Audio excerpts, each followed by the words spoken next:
సమయంలో దేవుని వాక్యాన్ని మనందరం కూడా శ్రద్ధగా విందాం. రాజమండ్రి నుంచి దేవుని సేవకులు మనం వచ్చారు. వారికి సమయాన్ని అప్పగిస్తున్నాం. శ్రద్ధ కలిగి అందరూ దేవుని వాక్యాన్ని వినాలని మీ అందరూ తెలియజేస్తూ ప్రేమతో ఈ సమయాన్ని దేవుని సేవకులు అప్పగిస్తున్నాం. దేవుని పరిశుద్ధమైన ఘనమైన శ్రేష్టమైన నామం ఈ రాత్రి కాల సమయంలో మహిమపరచబడిన గాక. నన్ను ప్రేమతో ఆహ్వానించిన దైవజనులు తిమోతి గారికి నా ప్రత్యేకమైన వందనాలు. చాలా సంతోషం, ఎందుకంటే ఈ మధ్యకి రావడం అనుకోని రీతిగా మధ్యాహ్నం వరకు కూడా నేను వస్తానని నాకే తెలియదు. మరి నాథానిల్ గారు నేను ఊళ్ళో లేని కారణంగా మన మధ్యాహ్నం ఫోన్ చేసి మీరు వెళ్ళాలనగానే నేను సిద్ధపడి మీ దగ్గర రావడం జరిగింది. మీ సంఘాన్ని బట్టి మిమ్మల్ని బట్టి నేను ఎంతగానో సంతోషిస్తూ ఉన్నాను. మీరు చేస్తున్న ప్రార్థనలు దేవుడు ఆలకిస్తున్నాడు. 21 రోజులు మరి ఉపవాస దినాన్ని ప్రతిష్ఠించుకుని నేటికి 11వ రోజుకి చేరున్నారు అనుకుంటున్నాను నేను. మంచిది. మరి ఈ ముగింపులోగా దేవుని యొక్క ఆశీర్వాదాలు మీరు అందరూ పొందుకుంటారు. దేవునికి స్తోత్రం కలిగిన నేనేం ఆలస్యం చేయకుండా నాకు ఇచ్చిన సమయంలో నేను వాక్యంలోకి వెళ్తాను. అందరూ కూడా శ్రద్ధ కలిగి దేవుని వాక్యాన్ని వినాలని ప్రభువుపడి మనం చేస్తూ ఉన్నాం. అందరూ బైబిల్ గ్రంథాలు తెరుద్దాం. బైబిల్ గ్రంథాలు తెరిచి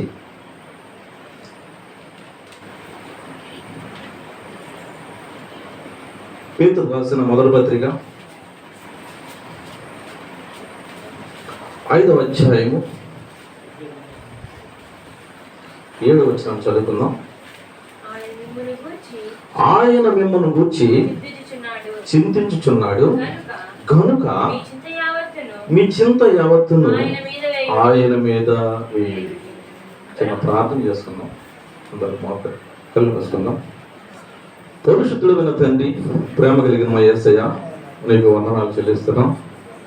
ఈ సాయంకాల సమయంలో ఇటు రీతిగా నాయన మీ దాసులు తిమోతి గారి ద్వారా మీరు ప్రేరేపించి ఏర్పాటు చేసిన ఉపవాస కుడికలు తండ్రి, 11వ రాత్రి కుడికలు నాయన ఇటు రీతిగా మీ సన్నిధిలో కూడుకొని నేను స్తుతించడానికి, నీ నామాన్ని గణపరచడానికి ఇచ్చిన సమయాన్ని బట్టి నీకు వందనాలు చెల్లిస్తూ ఉన్నాం. ఇంతవరకు తండ్రి బిడ్డలు పాటలతోనూ ఆరాధనతోనూ ప్రార్థనతోనూ నీ నామాన్ని మహిమపరిచి ఉన్నారు. ఈ సమయంలో కొద్ది నిమిషాలు వాక్యాన్ని మేము ధ్యానం చేస్తూ ఉండగా ఈ పరిశుద్ధాత్మ సహాయం మాకు దయచేయండి. బిడ్డలందరూ తన ఏడంత ఆత్మశక్తితో నింపండి. బిడ్డలకు నేను వినగలిగే చెవిని, గ్రహించగల మనసును అనుగ్రహించమని, అన్నిటి తోడును నడిపిన సహాయం చేయమని యేసయ్య అతి పరిశుద్ధమైన నామంలో అడిగి వేడుకొనుచున్నాము తండ్రి, ఆమేన్. ప్రియమైన దేవుని బిడ్డలారా, దేవుని వాక్యంలో మనం చూడగలుగుతున్నాం. ఆయన మిమ్మల్ని గురించి చింతించుచున్నాడు, మీ చింత యావత్తు ఆయన కింద పుట్టినట్లో చూస్తే ఏం చేస్తున్నాడంటే ఆయన లక్ష్యము చేయించున్నాడట, కనిపెడుతూ ఉన్నాడట. సరే బాబు, మీ చింతలు మీరు కాదు మోయడం, మీ బాధలు మీరు మోయడం, ఈ కష్టాలు మీరు కాదు మోయడం, నా మీద వెయ్యండి, నేను మీ కష్టాలను వాస్తాను అంటారు. ప్రియమైన దేవుని బిడ్డలారా, నా జీవితంలో కూడా ఎన్నో కష్టాలు, ఎన్నో బాధలు నాకు నేనుగా మోసుకున్నప్పుడు నేను చాలా దీనస్థితిలోనికి నేను వెళ్ళిపోయాను. మాది రాజమండ్రి పక్కన ఎర్రంబాలెం అనే గ్రామం. మా తల్లిదండ్రులు, నేను మొదటి సంతానం. మా తల్లిదండ్రులకి 10 సంవత్సరాలు పిల్లలు లేరండి. చాలా తిరిగారు, ఎవరు ఎక్కడెక్కడైతే వెళ్ళారు. కొంతమంది బిడ్డలు పుట్టి చనిపోతున్న పరిస్థితులు. ఆ సమయంలో మా తల్లిగారు దేవుని దగ్గర ఒక అన్న వాళ్ళు మొక్కుకోదట, బిడ్డని కానీ నాకు ఇస్తే ఈ సేవకు నేను సమర్పించుకుంటాను. అద్భుతంగా 10 సంవత్సరాల తర్వాత దేవుడు నన్ను ఇచ్చాడు. నేను పెరుగుతున్నాను, పెద్దవాడిని అవుతున్నాను. నాతో పాటు తమ్ముడు, చెల్లి ఉన్నారు. నేను లేక పుట్టిన బిడ్డని కనుక నన్ను అతి ఖరాబుగా పెంచేవారు. చదువు కూడా చదవలేని పరిస్థితి కనుక మా తండ్రి గారు ఆలోచన చేసి చదువు అప్పకపోతే కష్టమని మా మేనత్త గారు ఊరు పంపించి నంద్యాలలో నన్ను అక్కడ చదివించారు. చదువుకున్నాను, ఏదో పనులు చేసుకుంటున్నాం, వ్యాపారం చేసుకున్నాం. పెద్దవాడైన తర్వాత నేను రాజకీయంలో కానీ చాలా ఆటలో ఉద్యోగాలు, వ్యాపారాలు మునిగిపోయాను. ఈ సేవ అనే మాట మర్చిపోయాను. మా తల్లిగారు అప్పుడప్పుడు జ్ఞాపకం చేస్తూ ఉండేది, కానీ నేను పట్టించుకునేవాడిని కాదు. మీరు ఏదైనా మాట్లాడాను, కానీ సేవ గురించి నా దగ్గర మాట్లాడడానికి సేవకులకు పరిస్థితి చూస్తున్నాం. పోయిపోయిన కష్టాలకు మీరు నెట్టొద్దు అనేవాడిని. ప్రియమైన దేవుని బిడ్డలారా, 24 సంవత్సరాలు వచ్చింది, వివాహం చేశారు, బాగానే ఉంది. వివాహం చేసిన తర్వాత మాకు బిడ్డలు, మా భార్య ప్రెగ్నెంట్ వచ్చేది పోయేది. సుమారుగా 10 సార్లు అలా జరిగిందండి అమర్షం. జరిగిన తర్వాత ఏమో అర్థం అవ్వట్లేదు. మా చుట్టుపక్కల హాస్పిటల్ తిరిగేస్తున్నాం, కాకినాడ, రాజమండ్రి, ఎక్కడికంటే అక్కడికి వెళ్ళి తర్వాత రాజమండ్రిలో గర్ల్స్ హాస్పిటల్ అని ఒక గైనకాలజిస్ట్ చెప్పారు, ఇంకో నా కంప్లైంట్ రక్తం గట్టిగడుతుంది, ఈ సమస్య ఉన్న వారికి బిడ్డలు బ్రతకరు అని చెప్పింది. ఎలాగైనా కష్టపడి కొన్ని లక్షలు వెచ్చించి ఒక బిడ్డను మేము బ్రతికించుకున్నాము. తర్వాత రెండోసారి ప్రయత్నం చేసిన సందర్భంలో హెవీ మెడిసిన్ వల్ల మా భార్యకి ఇన్ఫెక్షన్ వచ్చేసి హార్ట్ మీద, కిడ్నీ మీద, లివర్ మీద ఒకేసారి ఇన్ఫెక్షన్ వచ్చింది. ఈమె కడుపులో బిడ్డ ఉంది. ఈ డాక్టర్ అని చెప్పింది వేరే హాస్పిటల్ ఎక్కడికైనా తీసుకెళ్ళండి అని పక్కన ఉన్న జిఎస్ఎల్కి రాశారు. రాసిన తర్వాత ఇప్పుడు మన దేని పెట్టారా 2-3 రోజులు పెట్టుకుని టెస్ట్ అని చేసి మా వల్ల కాదు, తీసుకెళ్ళిపోండి, కాకినాడ తీసుకెళ్ళిపోండి అన్నారు. అక్కడ తీసుకెళ్ళిన తర్వాత కూడా అదే పరిస్థితి. ఎన్ని రోజులు బ్రతుకుతుందో ఇన్ఫెక్షన్ వెళ్ళిపోయింది, కిడ్నీ ఎదిగిపోయింది, ఎవరి వల్ల కాదు అనగానే నేను అప్పుడు ఇంకా లోకంలోనే ఉన్నాను. సరే కాకినాడలో ట్రస్ట్ హాస్పిటల్లో జాయిన్ చేయడం జరిగింది. వారు పేషెంట్ అలా పెట్టి నన్ను మా మామయ్య గారిని దగ్గర పెట్టి ఈమె ఇప్పుడు చనిపోతుందో తెలియదు, ఎన్ని లక్షలు అవుతుందో తెలియదు. ఇన్ని లక్షలు అయిన తర్వాత మమ్మల్ని ప్రశ్నించడానికి వీలు లేదు అని ఏం చేయాలో తెలియని పరిస్థితి, ఉంచాలా తీసుకొచ్చేయాలా అలాంటి పరిస్థితుల్లో మేము ఉన్నప్పుడు మొట్టమొదటిగా నేను సరే ఏదోటి అవుతుందండి జాయిన్ చేయండి అని అదే రోజు నేను మొట్టమొదటిగా మోకరించి కన్నీరు విడిచి ప్రార్థన చేశాను. ప్రార్థన చేస్తున్నప్పుడు ప్రేమ ఏం బిడ్డలారా, ఈమెకి ట్రీట్మెంట్ జరుగుతూ ఉంది, 50-50 సోర్సెస్ అన్నారు, అయితే ఎండొచ్చి అన్నారు. ఒకరోజు వైద్యం జరిగిన తర్వాత చెప్పలేమన్నారు, ఎవరైనా చూసి వాళ్ళు ఉంటే ఇప్పుడే చూపించేసుకుని అన్నారు.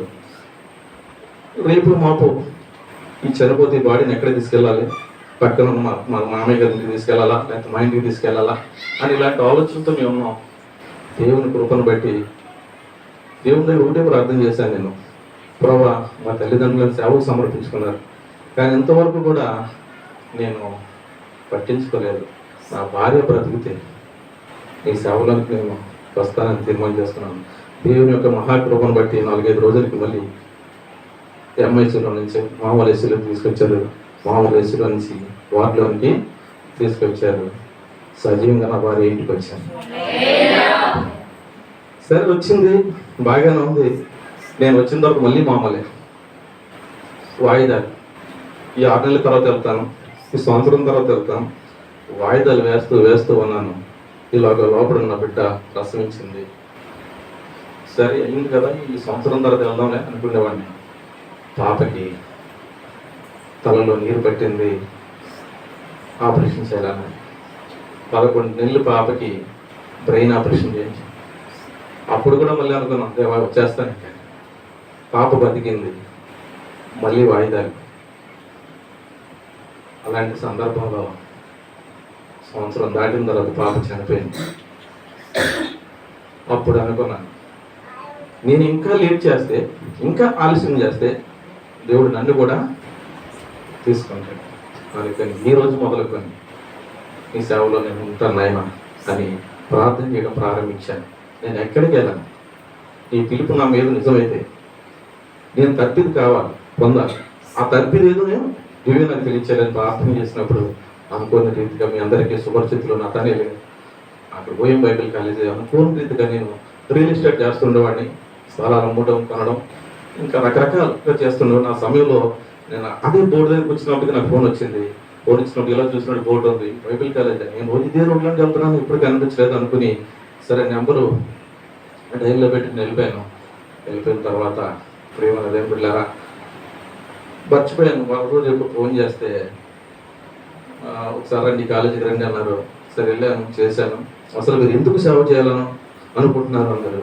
నేను ఇప్పటికీ సేవ చేయాలని అనుకుంటలేదండి, నా సాక్ష్యం ఇది జరిగింది అంటే మీరు అస్సలు లేట్ చేయొద్దు అని నేను కాలేజీలో జాయిన్ అయ్యి 2-3 సంవత్సరాల క్రితం తిరుపతి దేవుని కొంత సేవలో కొనసాగుతున్నాం. దేవునికి స్తోత్రం కలిగిన ప్రియమైన దేవుని బిడ్డలారా, నేను ఎందుకు ఈ మాటలు జ్ఞాపకం చేస్తూ ఉన్నానంటే, నీ చింత యావత్తు ఎవరి మీద వేయాలి? దేవుని మీద వేయాలి. నీ భారం అంతా, నీ కష్టం అంతా, నీ శోధన వేదన అంతా కూడా నువ్వు దేవుని మీద వేస్తే ఆయన ఏం చేస్తాడు తెలుసా? నీ కష్టాలన్నీ కూడా వేస్తాడు. దేవునికి స్తోత్రం కలిగిన యాక్టర్లు ఆ రోజు చనిపోతారన్నారు, శవాన్ని తీసుకెళ్లాలన్నారు. దేవుని కృపను బట్టి మా భార్యకున్న కంప్లైంట్లు ఎవరికి ఉండవేమనుకుంటారు, అన్నీ ఉన్నాయి.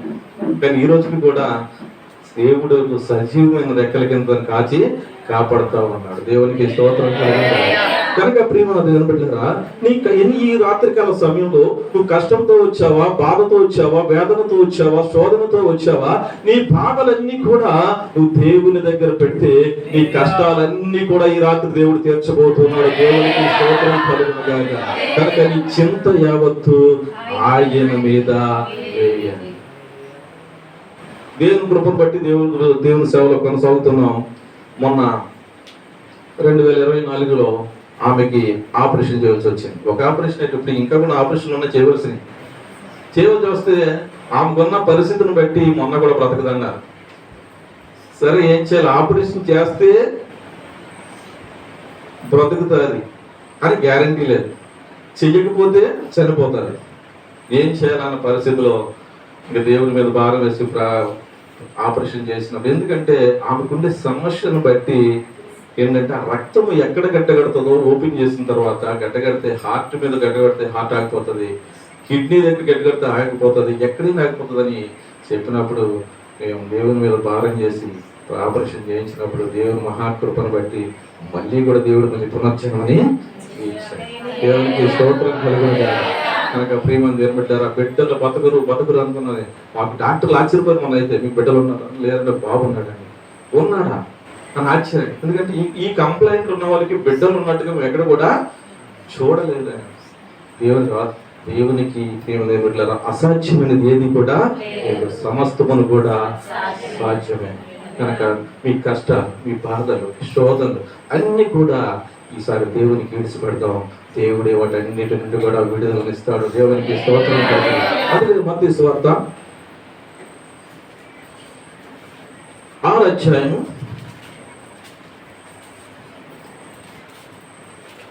31-32 వచనాలు.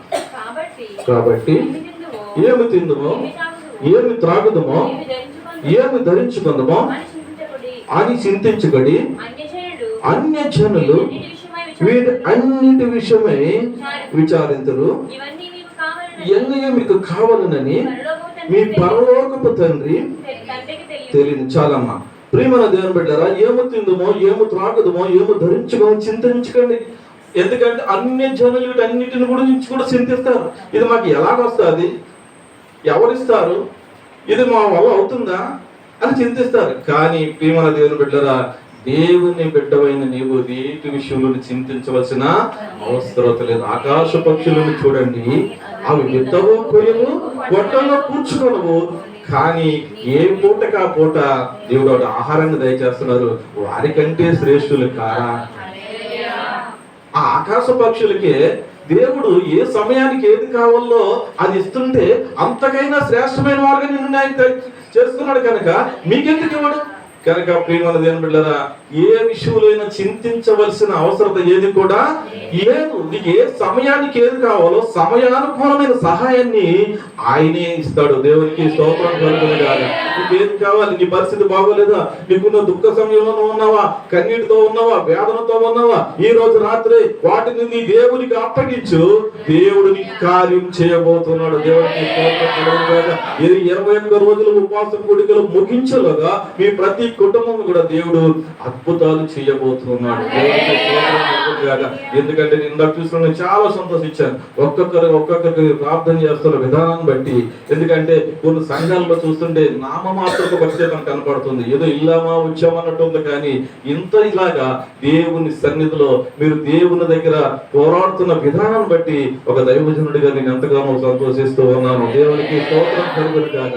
కనుక రేపటిని గురించి చింతించకండి.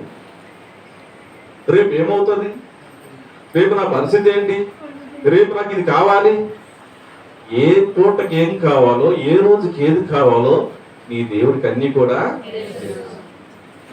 ఇశ్రాయేలు ప్రజలు వారు దాసరికములో నుండి, ఐగుప్తు దేశం నుండి దేవుడు పాలు తేనెలు ప్రవహించే దేశంలోనికి నడిపిస్తూ వారికి ఏ సమయానికి ఏది కావాలో ఇస్తూ ఉంటుంటే, ఆహారం లేనప్పుడు దేవుడు ఆకాశం నుండి మన్నాను పంపించాడు, నీళ్లు లేనప్పుడు బండ నుండి నీళ్ళు ఇచ్చాడు. ఇలాంటి అద్భుతాలు చూసిన మీరేం చేస్తారో తెలుసా? నాయకుడైనటువంటి మోషే మీద సరుకుకునేవారంట, బాధపడేవారంట. ఏంటి మా పరిస్థితి, ఐగుప్తు దేశంలో మా పరిస్థితి ఎలా ఉండేదో తెలుసా? మేము అవి తినేవాళ్ళం, ఈ తినేవాళ్ళం, అవి తినాం, ఇలాగ రకరకాలుగా. ప్రియమైన బిడ్డలారా, నీకు ఏది కావాలో ఆయనకు తెలుసు కనుక నువ్వు సనుగుకోకూడదు. వారిని చూసి వారికి అది ఉంది, వీరికి ఇది ఉంది, నాకేంటి పరిస్థితి. నీకు ఏ సమయానికి ఎప్పుడు ఏది కావాలో ఆయనకి తెలుసు కనుక ఆ సమయానికి దేవుడు ఖచ్చితంగా నీకు అనుగ్రహిస్తాడని దేవుడు లేఖనాలు మనకు సెలవిస్తున్నాయి. అందుకని కీర్తనకారుడు అంటాడు 55వ కీర్తన 22వ వచనంలో,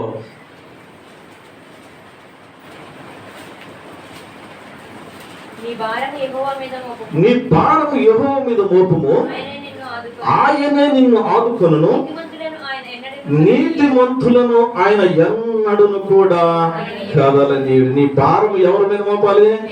వాళ్ళ మీద, వీళ్ళ మీద, అధికారుల మీద, డాక్టర్ల మీద కాదమ్మా. నీ భారం దేవుని మీద మోపు. మోపితే ప్రియమైన దేవుని బిడ్డలారా, ఆయనే నిన్ను ఆదుకుంటాడు, ఆయనే నిన్ను ఆదుకుంటాడు. నీ పనుల భారమైనా, నీ పరిస్థితి అయినా, నీ కుటుంబ పరిస్థితి అయినా, ఇంకోటి ఏదైనప్పటికీ కూడా నీ భారాన్ని ఆయన మీద మోపితే ఆయనే నిన్ను ఆదుకుంటాడు. నీతి మంతులను ఎన్నడూ కూడా ఆయన కదలా కనుక ప్రియమైన దేవుని బిడ్డలారా, నీ పనుల భారాన్ని ఎవరి మీద పెడతావంటే ఆయన మీద పెట్టు. ఈ 21 రోజు ప్రార్థనలో నీకు ఏదైతే సమస్యలు ఉన్నాయో, నీకు ఏదైతే బాధలు ఉన్నాయో, ఏదైతే కష్టాలు ఉన్నాయో, నీ పనుల భారం అన్ని కూడా దేవుని మీద పెడితే ప్రియమైన దేవుని బిడ్డలారా, ఆయన నిన్ను ఆదుకుంటాడు. ఆయనే ఆ సమస్యల నుంచి విడుదలనిస్తాడు. దేవునికి స్తోత్రం కలుగునుగాక. హల్లెలూయా. అందుకనే ప్రియమైన దేవుని బిడ్డలారా, జ్ఞానైన సొలొమోను సామెతల గ్రంథాన్ని రాస్తూ 16వ అధ్యాయము 3వ వచనంలో అంటాడు, నీ పనుల భారము యెహోవా మీద ఉంచుము, అప్పుడు నీ ఉద్దేశములు సఫలమగును. పనుల భారం ఎవరి మీద పెట్టాలి? ఆయన మీద పెట్టే. నీకు చేయవలసింది ఆయన మీద పెట్టాడు, నువ్వు ప్రార్థన చేయడం. అప్పుడు నీ ఉద్దేశాలు ఏమున్నాయో, నీ ఆలోచన ఏమి కలిగి ఉన్నావో, నువ్వు ఏమి కావాలనుకుంటున్నావో అన్ని కూడా ఆయనే సఫలపరుస్తాడు. మన సొంత జ్ఞానంతో, సొంత తెలుగుతో మనం ఇది కూడా సాధించలేము. ప్రియమైన దేవుని బిడ్డలారా, నీ పనుల పాలన ఆయనకు అప్పగించేస్తే నువ్వు ఏ ఉద్దేశం, నీ హృదయం, ఎందుకంటే నీ హృదయంలోనికి తలంపు రాకముందే సమస్తము కూడా ఎరిగి ఉన్న దేవుడు. నీ హృదయంలో ఇంకా తలంపు రోజులకి ఏది కావాలనుకుంటున్నావో, ఏది పొందుకోవాలనుకో, అది నీకు తెలియకముందే, నీకు రాకముందే సమస్తాన్ని తెలిసిన దేవుడు కనుక నీ ఉద్దేశాలు నెరవేర్చబడాలంటే నీ భారాన్ని ఎవరి మీద వేయాలంటే ఆయన. నీ పనుల భారాన్ని దేవుని మీద ఉంచితే నీ ఉద్దేశాలను ఆయన సఫలపరుస్తాడు. దేవునికి స్తోత్రం. ఆదికాండం 21వ అధ్యాయము 16వ వచనంలో అక్కడక్కడ మనకి ఒక స్త్రీ కాపాడుతుంది. చూద్దాము. ఆదికాండము, ఈ పిల్లవాని చావు నేను చూడలేను అని అనుకుని ఇంత చదవమా, వింటి వేతు దూరము వెళ్ళి అతను ఎదురుగా కూర్చుండెను, ఆమె ఎదురుగా కూర్చుండి ఏలుగెత్తి ఏడ్చాడు. చాలా ఎవరేమే వెరీ గుడ్. ఆగరుకు కష్టం వచ్చింది. ఆగరికి చాలా బాధల్లో ఉంది. ఏమి చెయ్యాలో, ఎలాగెళ్ళాలో తెలియని పరిస్థితిలో ఆగరు ఉంది. ఈ ఆగరు ఎవరంటే అబ్రహాము ఇంట్లో ఒక దాసిరాలు. అబ్రహాముకి దేవుడు వాగ్దానం చేశాడు. ఏం చేశాడు? నీకు సంతానాన్ని ఇస్తానన్నాడు. పిలిచిన వెంటనే వాగ్దానం చేశాడు.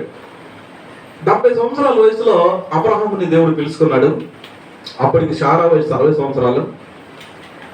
ఆదికాండము 12వ అధ్యాయం ప్రారంభం నుంచి చూస్తే అబ్రహాం పిలుపు మనకు కనపడుతుంది. పిలుచుకున్న అన్నీ చెప్పాడు, అబ్రహామా నీ సంతానాన్ని నేను హెచ్చిస్తాను. ఎలా హెచ్చిస్తానంటే నీ సంతానాన్ని ఆకాశ నక్షత్రముల వలె సముద్రపు ఒడ్డు నుండి ఇసుక రేణువులు లేని సంతానాన్ని నేను ఇచ్చిస్తాను అన్నాడు. సంవత్సరాలు గడుస్తూ ఉన్నాయి. అబ్రహాంకి 70 ఏళ్ళ 80 వచ్చింది, 80 ఏళ్ళ 90 వచ్చింది. 90 కూడా దాటిపోయిన పరిస్థితిలో ఈ యొక్క శారం గారికి పిల్లల మీద ఆశ ఇంకా పెరుగుతూ వచ్చి, ఇంకా నా వల్ల కాదు, నా వల్ల ఇంక నేను దేనికి ఇంకా పిల్లలు కలడానికి యోగ్యురాలు కానేమో, దేవుడు ఏదో చెప్పాడు కానీ ఇది జరుగుతుందో జరగదో కనుక నా దాసి అయిన హాగర్ని మీరు వివాహం చేసుకోండి అయ్యా అని అబ్రహాంతో చెప్పినప్పుడు భార్య మాట కాదనలేక హాగర్ని వివాహము చేసుకున్నాడు. చేసుకున్న తర్వాత వారికి ఒక కుమారుడి కలిగాడు. ఆయన పేరే ఇస్మాయిల్. అక్కడి వరకు బాగానే ఉంది. తర్వాత వాగ్దానం చేసిన దేవుడు నమ్మదగిన వాడు. అది ఎన్ని సంవత్సరాలైనా ఎన్ని రోజులైనా నీకు దేవుడు వాగ్దానం చేస్తే ఖచ్చితంగా వాగ్దానము నెరవేరుస్తాడు.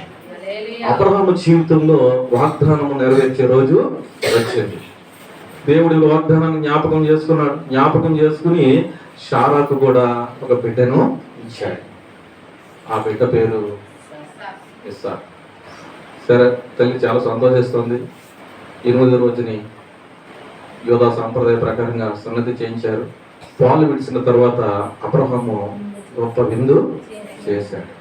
చేసిన తర్వాత చూడండి, ఇక్కడ లోకానుసారులకి ఆత్మానుసారులకు ఉన్న తేడా ఏంటంటే, ఈ ఇస్మాయిల్ ఎవరు?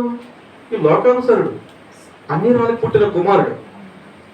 ఈ విందు అయిన తర్వాత ఈయన హేళనగా మాట్లాడుతున్నాడట. ఎవరు? ఈ శారాన్ని చూసి, ఈ శారా కుమారుడైన ఇస్సాకును చూసి హేళనగా చేస్తే శారమ్మ గారి కోపం వచ్చేసింది. మామూలుగా కోపం రాలేదు. అబ్రహాంని పిలిచింది, అయ్యా ఏం చేస్తావో నాకు తెలియదు, నువ్వు ఎలా చేస్తావో నాకు తెలియదు, నా కళ్ళ ముందు ఉండడానికి వీలు లేదు, అర్జెంటుగా పంపించాను. ఎంతకైనా తండ్రి, ఎంతకైనా ఆమె కూడా ఒక భార్య కనుక వీరిని బట్టి ఎంతగానో దుఃఖిస్తున్నాడు అబ్రహాం. కానీ దేవుడు మాట్లాడుతున్నాడు, అబ్రహామా నీ భార్య ఏది చెప్తే అది చెయ్యి. నీ గర్భవాసం పుట్టిన ఇస్సాకును నేను ఆశీర్వదిస్తాను, అలాగని ఇస్మాయిల్ని కూడా నేను విడిచిపెట్టను. ఇప్పటికీ నీ భార్య ఏది చెప్తే అదే చెయ్యి. సరే, దుఃఖాన్ని దిగమింపుకొని వాడు కొంత ఆహారం, కొన్ని నీళ్లు భుజం మీద పెట్టి, అమ్మ ఇల్లు రండి అని సాగనంపాడు.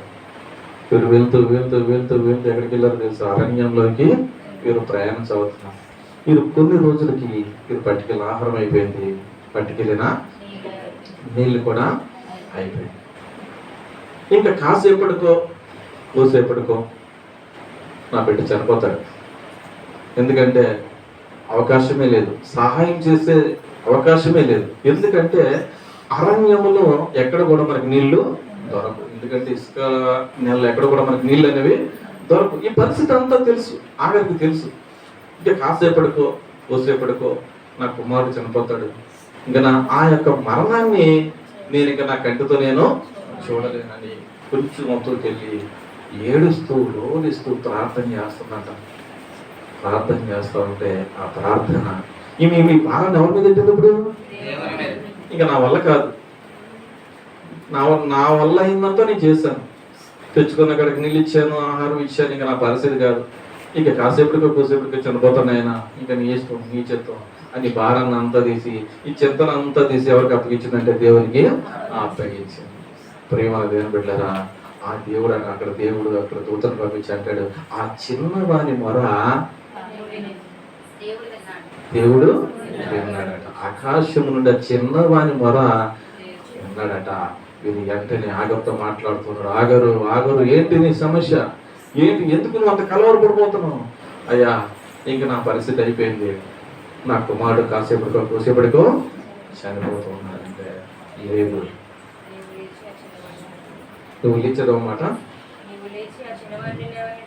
నువ్వు లేచి ఆ చిన్నవాడిని లేవనెత్తి నీ చేత పట్టుకొను, గొప్ప జన్మగా చేసేదను అని. మరియు దేవుడు కన్నులు తెరిచినందున ఆమె నీళ్ల ఓట చూసి వెళ్ళి ఆ తీర్తిన నీళ్లతో నింపి ఆ చిన్నవానికి అమ్మాగారు ఎందుకు కంగారు పడతావు, ఎందుకు నువ్వు బాధపడతావు, ఎందుకంటే చిన్నవాళ్ళు ఏమని ఎత్తుకో అంటే గొప్ప గొనమ చేస్తాను, ఎందుకంటే నా ఉద్దేశం అది, నా చిత్తం అది, నా ప్రణాళిక అది. నేను వాగ్దానం చేశాను, అబ్రహాంకి వాగ్దానం చేశాను. ఏం తెలుసా, నీ యొక్క గర్భవాసాలు పుట్టిన ఇసాకునే కాదు, నీకు ఆఖరి పుట్టిన సంతానమని ఇస్మాయిల్ కూడా నేను ఆశీర్వదిస్తాను, తన సంతతిని కూడా నేను ఆశీర్వదిస్తాను. కనుక ఇల్లును కళ్ళు తెచ్చి చూడన్నప్పటికీ ప్రియమని బిడ్డలారా, ఆరణ్యంలో ఏమన్నా తెలుసా, నీటి బొగ్గునైనా గుర్తించి దేవుడు చేసిన కార్యాలు చాలా అద్భుతంగా ఉంటాయండి, చాలా ఆశ్చర్యకరంగా ఉంటాయి. మనుషులు చేసి దేవుడు చేయడండి. మనుషులకి ఏదైతే తెలియదో, మనుషులు ఏదైతే చేయలేరో అదే దేవుడు చేస్తారు. మనుషులు అరణ్యంలో నీటిని పుట్టించగలరా? పుట్టించలేదు. కానీ దేవునికి అసాధ్యమని ఏది కూడా లేదు. కనుక అరణ్యంలో ఆయన నీటి బుగ్గను ఆయన పుట్టించాడు. వెళ్ళి నీ బిడ్డక నీళ్ళు తాగియమ్మా అనగానే ప్రియమంత్రులారా, వాగ్దానం చేసిన రీతిగానే ఇస్మాయిల్ సంతానాన్ని కూడా దేవుడు ఆశీర్వదించాడు. ఇప్పుడున్న అరబ్ దేశాలు ఉన్నాయి, మన వాళ్ళు వెళ్తుంటారు కదా, అప్పుడు దేవుడు సృష్టించిన ఆ ఓటే ఇప్పటికీ కూడా అక్కడ పెట్రోల్ గాను ఆయిల్ గాను ఉంటూ వారు ఆ స్థితిలోనికి నిలబెట్టింది. ఎందుకంటే దేవుడు అబ్రహాముతో వాగ్దానం చేశాడు, ఈ సంతానాన్ని కూడా నేను ఆశీర్వదిస్తానని. దేవుడు ఆశీర్వాదకరంగా ఉంచాడు. దేవునికి స్తోత్రం కలుగుగా. ఆరణ్యములో ఆగరికి తోడయ్యున్నాడు,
దేవునికి స్తోత్రం.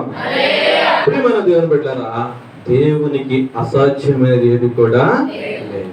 తనకున్న భారాన్ని, తనకున్న కష్టాన్ని ఆఖరి ఎవరికి అప్పగించిందంటే దేవునికి అప్పగించింది. నా పరిస్థితి అంతా కూడా నీకు తెలుసయ్యా, మరణమే నా ముందుంది, నేను చనిపోవడం తప్ప వేరే అవకాశమే లేదు అనగానే ప్రియమైన దేవుని బిడ్డలారా, ఆఖరి చేసిన ప్రార్థన దేవుడు విన్నాడు. ఆ చిన్నవాని మన దేవుడు విన్నాడు.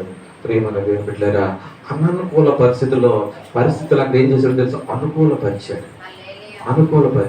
ప్రియమైన దేవుని బిడ్డ, ఈ రాత్రికాల సమయంలో నువ్వు కూడా ఇలాంటి క్లిష్టమైన స్థితిలో ఉన్నావా, ఏమి చెయ్యాలో తెలియని స్థితిలో ఉన్నావా, దేవుడు నీతోనే మాట్లాడుతున్నాడు.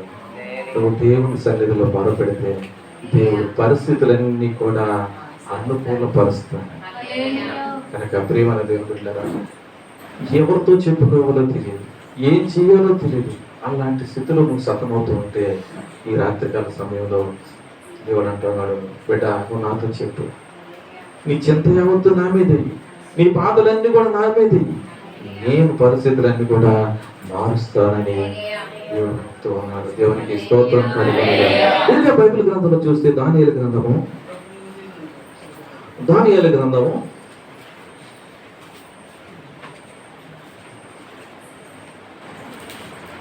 3వ అధ్యాయము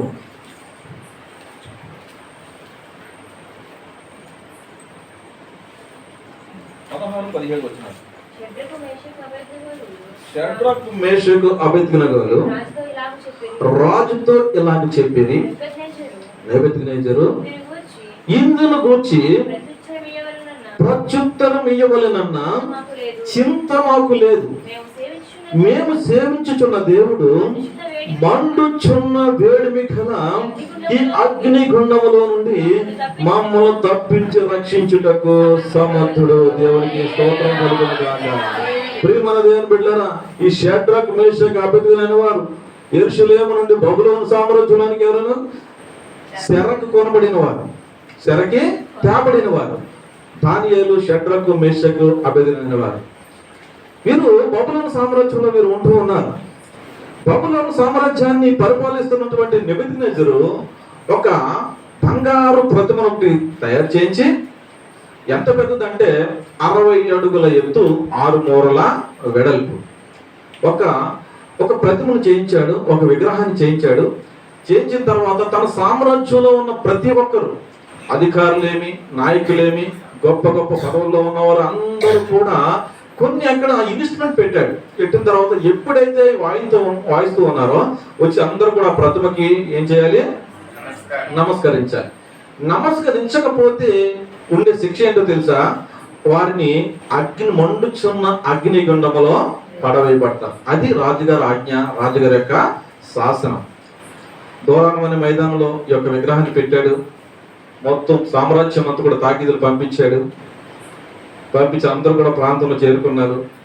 ఎప్పుడైతే ఇన్స్ట్రుమెంట్స్ వాయిస్తూ ఉన్నారో వచ్చి అందరూ కూడా ఆ ప్రతిమకి ఏం చేస్తారో అందరూ కూడా నమస్కరిస్తూ ఉన్నారు. కానీ దేవుని బిడ్డలైనటువంటి ఈ షడ్రక్, మేషక్, అబేద్నెగో వారు వీరు మాత్రం ఆ ప్రతిమకి నమస్కరించట్లేదు. ఎందుకంటే వీళ్ళు ఏ భయం ఉంది? దేవుని భయం ఉంది కనుక నమస్కరించట్లేదు. ఇలాగే జరుగుతుంది. కానీ అక్కడ ఉన్నటువంటి కొందరు కల్దీలు ఏం చెప్తా ఉన్నారంటే, రాజుగారి దగ్గరికి వెళ్ళి, అయ్యా, మన సామ్రాజ్యంలో ఉన్న వారందరూ కూడా మీ మాట వింటున్నారు, మీరు ఏం చెప్తే అదే చేస్తున్నారు, మీరు చెప్పిన అందరూ తూచ తప్పకుండా పాటిస్తున్నారు. కానీ ఆ యెరూషలేము నుండి వచ్చారే ఆ యువకులు, వారు మాత్రం మీ మాట వినట్లేదయ్యా, ఆ ప్రతిమకి నమస్కరించట్లేదు అనగానే రాజుగారి కోపం వచ్చేసింది. ఎందుకంటే నా మాట విన్న వాళ్ళు నా రాజ్యంలో ఉన్నారా? వెంటనే వారిని పిలిపించండి అని పిలిపించిన తర్వాత మాట్లాడుతున్నాను. ఏ షడ్రక్, మేషక్, అబేద్నెగో ఎలా ఉంది? నేనేం చెప్పాను మీరేమి చేస్తా ఉన్నారు. మీరు చెయ్యకపోతే శిక్ష ఏంటో తెలుసా? తెలుసు. మా అయితే ఏం చేస్తావు? అగ్నిలో వాడేస్తావు, అంతేనా? ఇంత కేర్లెస్గా చెప్తారు సమాధానం. వాళ్ళు చెప్తుంటే చూడండి, మనం చదువుకున్నాం 16వ వచనంలో వాళ్ళు చెప్తున్న సమాధానం ఎలా ఉందంటే, షడ్రకును, మేషకును, అబేద్నెగో రాజుతో ఇలాగే చెప్పిరి, నెబుకద్నెజరు ఎందున గురించి నీకు ప్రత్యుత్తరం ఇయ్యలేని చింత మాకు లేదు. నెబుకద్నెజరు పేరు పెట్టి పిలుస్తున్నారు రాజుగారిని. ఓ నెబుకద్నెజరు, దీని గురించి నీకు ప్రత్యుత్తరం ఇయ్యలేని చింత, నీకు సమాధానం వచ్చిన మాకు చింత అయితే లేదు. ఎందుకంటే మేము నమ్ముకున్న దేవుడు ఎలాంటి వాడో తెలుసా? మండుచున్న అగ్ని గండంలో నుండి తప్పించి రక్షించడానికి మా దేవుడు ఎలాంటి వాడు తెలుసా? సమర్థుడయ్యా. మన దేవుడు ఎలాంటి వాడు? సమర్థుడు. ప్రతి పరిస్థితి నుండి కూడా తప్పించడానికి ఆయన ఎవరు? సమర్థుడు. నీకు సమాధానం చెప్పాల్సిన పని లేదు. నువ్వు మమ్మల్ని మాయాకి ఏం చేస్తావు? అగ్నిగుండంలో పాడేస్తావు, అంతేనా? కానీ మా దేవుడు ఎలాంటివాడో తెలుసా? అగ్నిగుండంలో పాడేసినా కానీ తప్పించి రక్షించడానికి మా దేవుడు సమర్థుడయ్యా. కానీ రాజుగారికి ఇంకా కోపం వచ్చేసింది. రాజుగారికి ఏంటి ధైర్యం ఏంటి, వీళ్ళ పరిస్థితి ఏంటి కోపం వచ్చేసి అక్కడ ఉన్న సైన్యులు, బలవంతులందరూ మనం పిలిచి, అగ్నిగుండాన్ని ఇప్పుడున్న దానికన్నా 7 అంతలు వేడి చేసేయండి. చేసేసిన తర్వాత వీరిని తీసుకుని వెళ్ళి అగ్నిగుండంలో పడవేస్తారట. ప్రియమైన దేవుని బిడ్డలారా, విచిత్రం ఏంటంటే వీరు బయట ఉన్న పాడేసిన వారు ఆ వేడిమికి మాడి మసైపోయి బొగ్గులు కూడా కనిపించిన పరిస్థితి కనిపిస్తుందట. కానీ అగ్నిగుండంలోకి వెళ్ళిన వారు మాత్రం హాయిగా ఈశ్వరంలో తిరుగుతున్నట్టుగా తిరుగుతున్నారు. అగ్నిగుండాన్ని దేవుడు ఎలా మార్చేసాడు తెలుసా? ఆహ్లాదకరంగా మార్చేస్తాడు. ఈ పరిస్థితి అంతా కూడా రాజుగారు చూస్తూ ఉన్నాడు. ఏంటి పరిస్థితి అంటే, అక్కడ ఉన్న మంత్రి పిలిచి అంటాడు, మంత్రి మనం ఎంతమంది చేసాం అందులో? ఒక్కనయ్యా. మరి నాకేంటి 4 కనిపిస్తూ ఉన్నారు? విచిత్రం ఏంటంటే ఆయన దేవదూత రూపంలో ఉన్నాడు ఇంకొకరు. అని చెప్తుంటే నేను ఒళ్ళో కూడా చూసి నిజమేనయ్యా, సరే వాళ్ళని అర్జెంటుగా బయటికి వెళ్ళండి, పిలిపించండి. పిలిపించారు. పిలిపించిన తర్వాత చూసిన తర్వాత పరీక్షిస్తారట. తల వెంట్రుక మొదలుకొని కింద కాలి కాటు వరకు చూస్తుంటే వారి దగ్గర కనీసము కాలిన వాసన కూడా రావట్లేదట. కాలిన వాసన రావట్లేదట.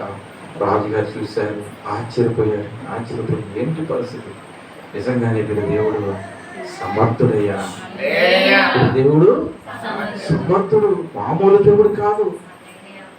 ప్రియమైన దేవుని బిడ్డలారా, ఈ షడ్రకు మేషక అబద్ధులని ముగ్గురు యువకులు రాజుగారి కన్నులను నేర్పించింది.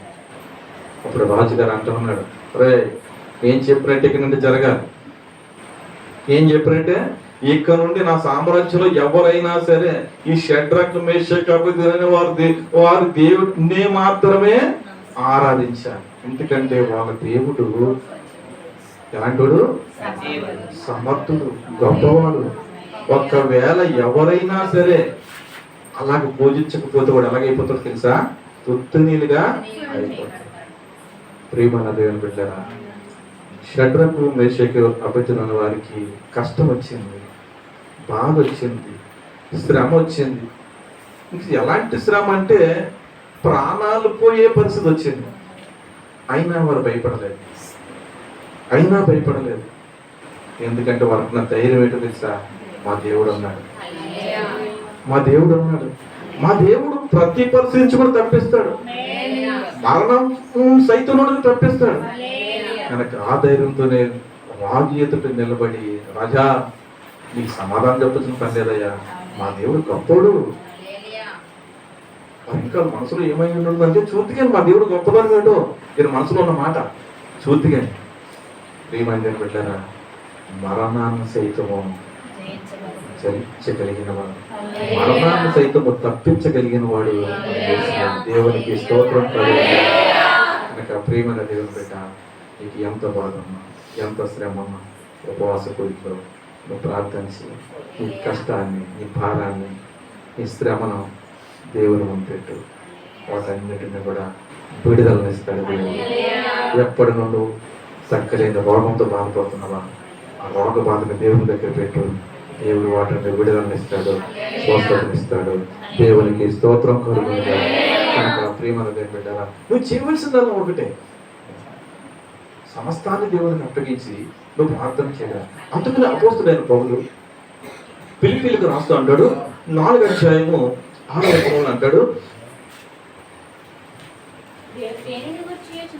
దేనిని గూర్చి చింతపడకుడు గాని అన్ని విషయములలోనూ కృతజ్ఞత విజ్ఞాపనల చేత హృదయపూర్వకముగా మీ విన్నపములను దేవునికి తెలియచేయడి. చాలమ్మా ప్రియమైన దేవుని బిడ్డలారా, దేనిని గురించి చింతించకండి. దేనిని గురించి, అది ఎంత పెద్ద కష్టమైనా, ఎంత శ్రమైనా, ఎంత బాధైనా, నీ ప్రాణం పోయే పరిస్థితి ఎదురైనా కానీ ఇది దేనిని గురించి కూడా మీరు చింతించొద్దు. చింతించకుండా ఏం చేయాలట? ప్రియమైన దేవుని బిడ్డలారా, ప్రతి విషయంలో ప్రార్థన విజ్ఞాపనల చేత కృతజ్ఞతాపూర్వకంగా దేవునికి తెలియజేయడమే నీ పని. దేవునికి తెలియజేయడమే నీ పని. ఏ విషయానికి వచ్చినా నువ్వు చింతించవలసిన పని లేదు. కష్టం వచ్చినా, బాధ వచ్చినా, ఏదొచ్చినా సరే చింతించవలసిన నీ పని లేదు. మా భార్య విషయంలో నేను అదే నేర్చుకున్నాను. నేను మొట్టమొదటి చేసిన ప్రార్థన ఏంటంటే, ప్రభా ఈ కష్టాన్ని నా దగ్గర నుంచి తీసేయమని ప్రార్థన చేయడు, కానీ ఈ కష్ట సమయంలో నిలబడటానికి నాకు ధైర్యాన్ని దయచేయి. ఎందుకంటే డాక్టర్లు చెప్తున్న మాటలు చూస్తుంటే చాలా భయపడి, ఎవరు చూసినా చచ్చిపోతే అంటే.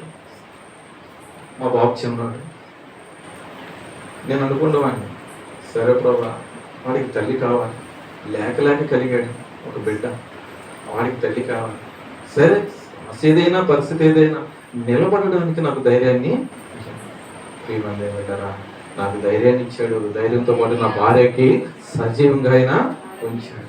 దేవునికి స్తోత్రం కలుగుతుంది. ఎందుకంటే నీకు నువ్వుగా ప్రయత్నం చేస్తే మనం ఇది కూడా చేయవు. అందుకనే యోహాను సువార్త అంటాడు, నా యందు మీరును మీ యందు నా మాటలను నిలిచి ఉండిన ఎడల మీకు ఏది కావాలో అడగండి ఇస్తాను. మనం ఎవరి యందు నిలిచి ఉండాలి? దేవుని యందు నిలిచి ఉండాలి. ఎవరి మాటలు మనలో నిలిచి ఉండాలి? ఆయన మాటలు మనం నిలిచి ఉంటే ప్రేమను దేవుని బిడ్డలారా మీకు ఏది కావాలో ఇస్తాను. ఆయనలో నిలిచి ఉండాలి. నీ భారాన్ని ఆయన మీద పెట్టాలి, నీ చింతను ఆయన మీద పెడితే ఆయన సమస్తాన్ని కూడా తీర్చబోతూ ఉన్నాడు. దేవునికి స్తోత్రం. అందుకని దేనిని గురించి కూడా మీరు చింతించొద్దు, ఏ పరిస్థితిని కూడా మీరు చింతించొద్దు. కనుక మీరు చేయవలసిందల్లా ఒకటే, అది నాకు అప్పగించేది కృతజ్ఞతాపూర్వకంగా మీరు ప్రార్థన చేయండి. ప్రార్థన చేస్తే ఏం చేస్తాడట? కింద వచనాలు రాయబడింది, 7వ వచనం, అప్పుడు సమస్త జ్ఞానముకు మించిన దేవుని సమాధానము యేసుక్రీస్తు వలన మీ హృదయములను మీ తలంపులకు కావలిగా. అప్పగించేస్తే ప్రార్థన చేస్తే ఎలా ఏమవుతుందట? సమస్త జ్ఞానముకు మించిన దేవుని సమాధానము యేసుక్రీస్తు వలన మీ హృదయములకును మీ తలంపులకు కావలిగా ఉంటాయి. నేను అటు ఇటు త్రొట్టినవాడు ఇంకా కావలుగా ఉంటాడు. నీ హృదయానికి నీ తలంపులకి ఎలా ఉంటాడట? కావలుగా ఉంటాడు. నువ్వు అలా కాకుండా నీ బాధ అంతా నువ్వే పడుతూ నీ చింత అంతా నేను పడుతూ. చాలా మంది ఏం కోరుకుంటారంటే బాధలు వచ్చినప్పుడు వారార్తులు కోరుకుంటారు. వారు వచ్చి నన్ను పలకరించాలి, మీరు వచ్చి పలకరించాలి, వాళ్ళు రాలేదంటారు. కొన్ని సందర్భాల్లో మా మీద కూడా నేరాలి, మా పాస్టర్ గారు ఇంకా రాలేదు, మా పాస్టర్ గారు ఇంకా తెలియదా. ప్రియమైన దేవుని బిడ్డలారా, ఆ పాస్టర్ గారికి తెలిస్తే వచ్చినా రాకపోయినా ఇక్కడ ఉన్నాయని ఏం చేస్తాడు? ఆ విన్నపాన్ని దేవుడికి తెలియజేస్తాడు. అయ్యా నా బిడ్డ అక్కడ ప్రార్థనలో ఉంది, నా బిడ్డ కష్టాల్లో ఉంది, దాని నుండి తప్పించింది అయ్యా అని ఆయన ప్రార్థన చేస్తాడు. నువ్వు చేయవలసింది ఏంటంటే ప్రజల నుంచి వచ్చే వాదనలు కాదండి, నీ కష్టాన్ని దేని గురించి ఇప్పుడు చింతించకుండా ఏం చేసేసా దేవుని సన్నిధిలో కృతజ్ఞతాపూర్వకంగా ప్రార్థన చేస్తే సమస్త జ్ఞానముకు మించినటువంటి ప్రియమైన దేవుని బిడ్డలారా ఆ యొక్క దేవుని సమాధానము యేసుక్రీస్తు వల్ల మీ హృదయాలకు మీ తలంపులకు ఎలా ఉంటుందట? అది కావలిగా ఉంటుంది. దేవునికి స్తోత్రం కలుగుతుంది. హల్లెలూయా. దీనికి ఒక మాటను చూసి నా వాక్యాన్ని నేను ముగిస్తాను. దినవృత్తాంతాలు 2వ గ్రంథము 20వ అధ్యాయము 3-4 వచనాలు. అందుకు యెహోషాపాతు భయపడి యెహోవా వద్ద విచారించుటకు మనసు నిలుపుకొని యూదా అంతటా, మళ్ళీ చదవ మాటనే, ఉపవాస దినము ఆచరింపవలనని సాటింపగా యూదా వారు యెహోవా వలన సహాయము వేడుకొనుటకై కూడుకొన్నది. యెహోవా వద్ద విచారించుటకు యూదా పట్టణములన్నిటిలోనూ జనులు వచ్చిరి. చాలమ్మా ప్రియమైన దేవుని బిడ్డలారా, ఇక్కడ చూడండి, యెహోషాపాతు యూదా రాజ్యానికి రాజుగా ఉన్నాడు. ఈయన పరిపాలిస్తున్నటువంటి దినాలలో ఈయనకు సమస్య వచ్చింది. ఏంటి ఆ సమస్య అంటే, ఈ పక్కన ఉన్నటువంటి 3 రాజ్యాలు కూడా ఈయన మీదకి దండెత్తి వచ్చాయి, యుద్ధానికి వచ్చాయి. ఈయన చూస్తే ఈయన దగ్గర తగిన సైన్యం లేదు, తగిన బలము లేదు, తగిన ఆయుధాలు కూడా లేవు. ఏం చేయాలి?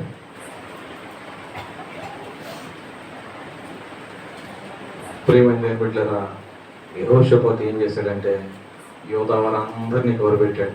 ఒరే బాబు, మీరు యెరూషలేములో కొత్త మనం కట్టిన దేవాలయం ఉంది, ఆ ప్రాంగణంలోకి వచ్చాను.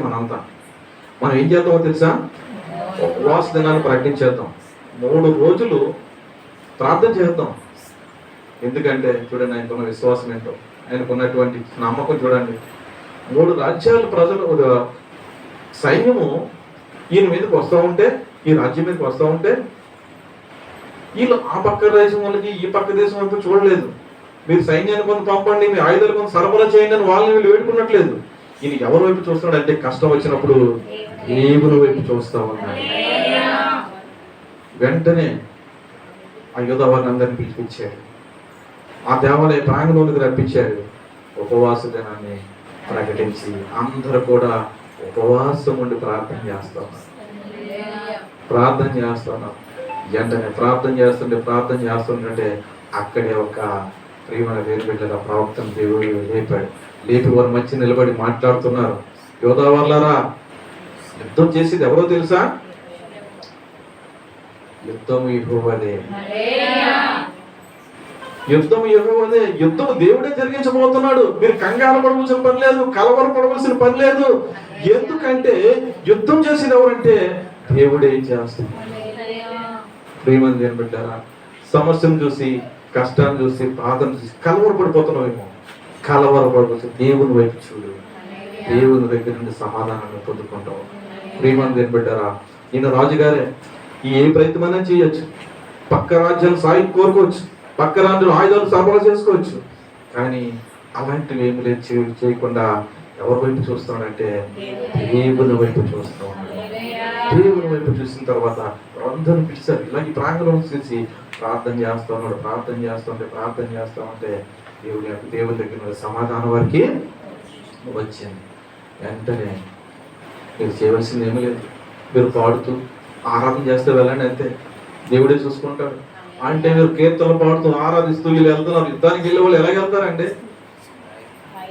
ఆయుధాలు పట్టుకుని వెళ్తారు. వీళ్ళు ఎలాగ వెళ్తారో తెలుసా? వీళ్ళు దేవుడు స్తుతిస్తూ వెళ్తున్నారు, దేవుడు ఆరాధిస్తూ వెళ్తున్నారు, పాటలు పాడుతూ వెళ్తుంటే వారు ఎవరికి మట్టుకు వచ్చి వాళ్ళే పొడిచేసుకుని చనిపోతున్నారు. ప్రియమైన దేవుని బిడ్డలారా, చూడండి ఎలాంటి సమస్యను దేవుడు ఎలాంటి స్థితిలో తీసుకొచ్చాడు. కనుక ప్రియమైన దేవుని బిడ్డ, ఈ రాత్రికాల సమయంలో దేవుడితోనే మాట్లాడుతున్నాడు. కష్టం వచ్చిందని కృంగిపోకు. భక్తుడు అంటాడు, శ్రమ దినాలను కృంగని ఎడల చేతగా. కనుక నీకు శ్రమ వచ్చిందా, ఆయన వైపు చూడు.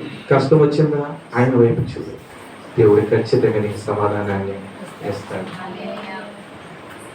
అంతే తప్ప మనుషుల వైపు కాకుండా చూడవలసింది దేవుని వైపు చూడు.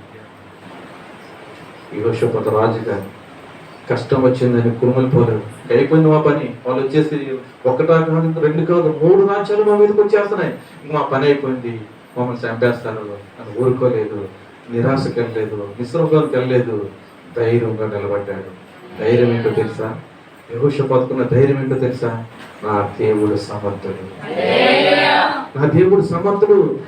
ఈ ముగ్గురే కాదు, 30 రాజ్యాలు నా మీదకి వచ్చినా గానీ దేవుడు నాకు విజయాన్ని ఇస్తాడని గొప్ప విశ్వాసంతో యెహోషాపాతు ముందుకు సాగాడు. కనుక ప్రియమైన దేవుని బిడ్డ, విశ్వాసంతో నా దేవుడు గొప్పవాడు, నా దేవుడు సమర్థుడు అని నీ కష్టాన్ని, నీ శ్రమను నువ్వు దేవుడికి అప్పగించు. దేవుడు ఖచ్చితంగా నీ జీవితంలో విజయాన్ని ఇస్తాడు. ఇంకా మీ మధ్య 10 రోజులు ఉన్నాయి. అంత టైగర్ 10 రోజులు కూడా నమ్మకంతో, విశ్వాసంతో నీ సమస్యను దేవుని పెట్టి ప్రార్థించి ఈ 21 రోజు ముగింపులుగా నువ్వు అద్భుతాన్ని చూస్తావు. ఈ కుటుంబంలో ఆశ్చర్యమైన కార్యాలు. కనుక ప్రార్థన చేద్దాం. దేవుని దగ్గర నీ సమస్యను నువ్వు అప్పగిస్తే ఖచ్చితంగా ఏం చేయబోతున్నాడో తెలుసా? చేద్దాము. చివరిగా నేను మాట చూపిస్తాను. ఫిలిప్పీయులకు రాసిన పత్రిక 4వ అధ్యాయం 19వ వచనం. కాగా దేవుడు తన ఐశ్వర్యము చెప్పున క్రీస్తు యేసునందు మహిమలో మీ ప్రతి అవసరమును తీర్చును గాగా. దేవుడు తన ఐశ్వర్యము చెప్పున క్రీస్తు యేసునందు మహిమలో ఏం చేస్తాడంటే మీ ప్రతి అవసరాన్ని కూడా ఈ ఉపవాస దినాల ముగింపులో తీరుస్తాడు. క్రీస్తు యేసు మహిమలో మీ ప్రతి అవసరం. దేవునికి కొలతలు ఏం లేవండి, చిన్నదా పెద్దది కాదండి, ఏ అవసరం ఆయన తీరుస్తాడు. కనుక నీ సమస్యను, నీ బాధను దేవునికి అప్పగించు. అంటాడు, ప్రయాసపడి భారం మోసుకున్న సమస్త ఇచ్చాను నా యొద్దకు రండి, నేను మీకు విశ్రాంతిని ఇస్తాను. ప్రయాసతో, బాధతో, కన్నీళ్ళతో నువ్వే మోస్తున్నావు. ఎంతవరకు మోచేవారు లేరని విచారపడుతున్నావేమో. దేవుడు నీతో మాట్లాడుతున్నాడు. అమ్మా, నా దగ్గరికి రండి, నా దగ్గరికి వస్తే మీకు విశ్రాంతిని ఇస్తాను. ఆ కష్టాన్ని నేను భరిస్తాను, ఆ బాధను నేను భరిస్తాను. మీకు మాత్రము నెమ్మదినిస్తాను, సమాధానం ఇస్తాను, శాంతిని ఇస్తాను అంటున్నాను. కనుక ఈ సంవత్సరం జరిగే ఈ ఉపవాస కొడుకులు వృధాగా పోవడానికి వీలు. ప్రతి ఒక్కరు కూడా ఏదో ఒకటి పొందుకోవాలంటే నీ బాధను నీ కష్టాన్ని ఎవరికి అప్పగించాలో తెలుసా? దేవునికి అప్పగిస్తే క్రీస్తు యేసు మహిమ స్వరూపంలో ఆయన నీ ప్రతి అవసరం కూడా ఈ సంవత్సరము తీర్చబోతుంది. కనుక లేచి నిలబడదాం. ఒకసారి అందరూ కూడా లేచి నిలబడదాం.